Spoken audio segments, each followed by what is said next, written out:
Zee 24 तास एक पाऊल पुढे। ठाण्यातील घोडबंदर रोडवरच्या ग्रीन हिल इमारतीत मध्यरात्री 10 संशयित उतरल्याची माहिती तिथल्या रखवालदारांनी पोलिसांना दिली आहे।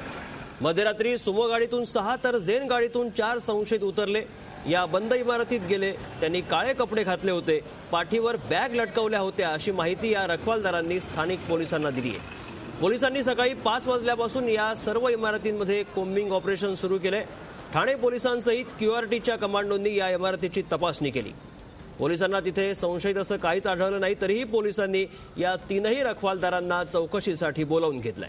दरम्यान या पार्श्वभूमीवर पोलिसांनी प्रत्येक नाक्यावर नाकाबंदी केली आहे, प्रत्येक हॉटेल लॉजची चेकिंग सुरू केली आहे। तसंच पोलिसांनी ठाणेकरांना अलर्ट राहण्यास सांगितलंय। कुणीही संशयित व्यक्ती आढळल्यास पोलिसांशी संपर्क साधण्याचं आवाहन पोलिसांकडून करण्यात येत आहे।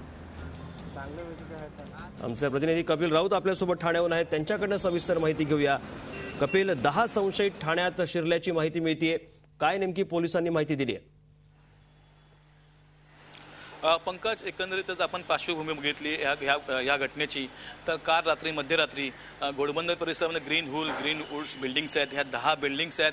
1992 पासून ह्या बिल्डिंगी खाली आहेत, सुमसाम रस्ता आहे हा, आणि ह्या रस्त्यावरती 3 वॉचमेन्स रखवालदार आहेत। त्याने एक सुमो गाडी, त्या सुमो गाडीतनं 6 व्यक्ती आणि एक झेन गाडी, त्या झेन गाडीतनं 4 व्यक्ती, असे 10 व्यक्ती काळ्या ड्रेसमध्ये उतरले। त्यांच्या पाठीवरती बॅगा होत्या आणि त्या ह्या बिल्डिंगच्या दिशेने गेले।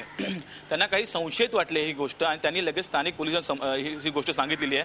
त्यानंतर सकाळी 5 वाजल्यापासून ते दुपारी 12 वाजेपर्यंत कॉम्बिंग ऑपरेशन केलं सर्व पोलिसांनी। त्यासाठी क्यूआरटीची टीम क्विक रिस्पॉन्स टीम बोलवण्यात आली होती आणि त्यांनी ही पूर्ण चेकिंग केलेली आहे आणि एकंदरीतच त्यांना तिथे काही आढळलं नाही, संशयित काही आढळलं नसलं तरी 10 व्यक्ती आले आहेत हे नक्की आहे। ते व्यक्ती चोरी असतील, दरोडेखोरी असतील किंवा सामान्य माणसंही असतील, परंतु रिस्क नको म्हणून ठाण्यातील पोलिसांनी एक पुढचं पाऊल उचलून पुन्हा ठाण्यामध्ये नाकाबंदी केलेली आहे। हॉटेल्स, लॉज, मॉल्स यांची चेकिंग सुरू केलेली आहे आणि त्यांनी ठाणेकरांना एक आवाहन केलेलं आहे, जर अशी संशयित व्यक्ती आढळल्यास स्थानिक पोलिसांशी कॉन्टॅक्ट करा किंवा तुम्ही सतर्क राहा, असं एक आवाहन पंकज केलेलं आहे। नक्की कपिल, हे 10 जण कोम्बिंग ऑपरेशन नंतर तर या ठिकाणी इमारतीत आढळलेले नाहीयेत, मात्र रखवालदारांची जर माहिती खरी असेल तर ते ठाण्यातच कुठेतरी लपले असण्याची शक्यता आहे। दरम्यान ज्या इमारतीत हे 10 संशयित शिरले होते ती इमारत रिकामी आहे का, आजूबाजूचा परिसर कसा आहे, त्याविषयी काय नेमकी माहिती मिळते?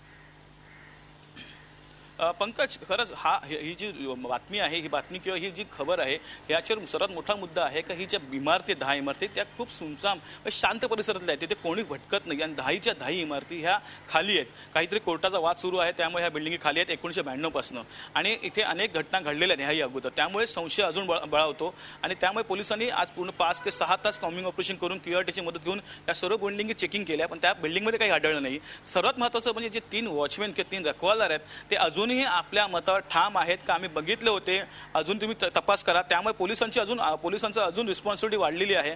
त्या अनुषंगाने पोलीस आता प्रत्येक नाक्यावरचे सीसीटीव्ही कॅमेरे, महत्त्वाची बाब आहे सीसीटीव्ही कॅमेरेही चेक करणार आहेत आणि प्रत्येक नाक्यावरती नाकाबंदी केलेली आहे आणि त्यांनी एक सर्वात महत्त्वाचं आवाहन केलेलं आहे बिल्डिंगवाल्यांना, इमारतीवाल्यांना, तुमच्या बिल्डिंगमध्ये काही अशा व्यक्ती आढळल्यास, तुमच्या परिसरामध्ये अशा व्यक्ती आढळल्यास, मॉलमध्ये अशा व्यक्ती आढळल्यास त्वरित संपर्क पोलिसांना साधावा।